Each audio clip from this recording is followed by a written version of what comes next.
আজ ছিল আমার জন্মদিন আর আজকের পুরো দিনটা আমি তোমাদের সাথে শেয়ার করব এই ছোট্ট ব্লগে। এই পিকক ব্লু কালারের শাড়িটা আমি ওই দিন পরেছিলাম আর দেবনাথ বলে রেখেছিল আমাকেও হাফ ডিউটি করে এসে আমাকে আগরতলা নিয়ে যাবে অ্যাকোয়ালেরিয়া ক্লাব হাউস নামে একটা রেস্টুরেন্টে।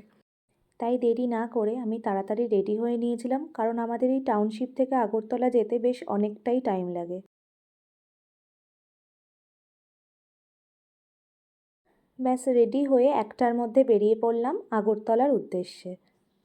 এটা হলো আমাদের টাউনশিপ। এখান থেকে আগরতলা যেতে আমাদের মোটামুটি সময় লাগবে 2 ঘন্টা মতো। আগরতলায় যাওয়ার মাঝে এরকম গাছ ভরা শান্ত রাস্তা পড়ে, যেটা কলকাতার ব্যস্ত জ্যাম ভরা রাস্তার তুলনায় অনেকটাই আলাদা। এই রাস্তা দেখতে দেখতে আমরা পৌঁছে গেলাম অ্যাকোয়ালেরিয়া ক্লাব হাউসে। সেখানের অ্যাটমসফিয়ারটাও ছিল খুব সুন্দর। এখানেই লাঞ্চ সেরে আমরা গেছিলাম আগরতলার বই মার্কেটে। গুগল থেকে আমি আগের দিনই একটু সার্চ করে দেখে রেখেছিলাম কিছু দোকান, সেখান থেকে ক্রাফটসের কিছু জিনিস কিনে নিয়ে আমরা চলে গেছিলাম আবার বাড়ির উদ্দেশ্যে। এই হলো আগরতলা সিটি, যেটা অনেকটা কলকাতার মতোই।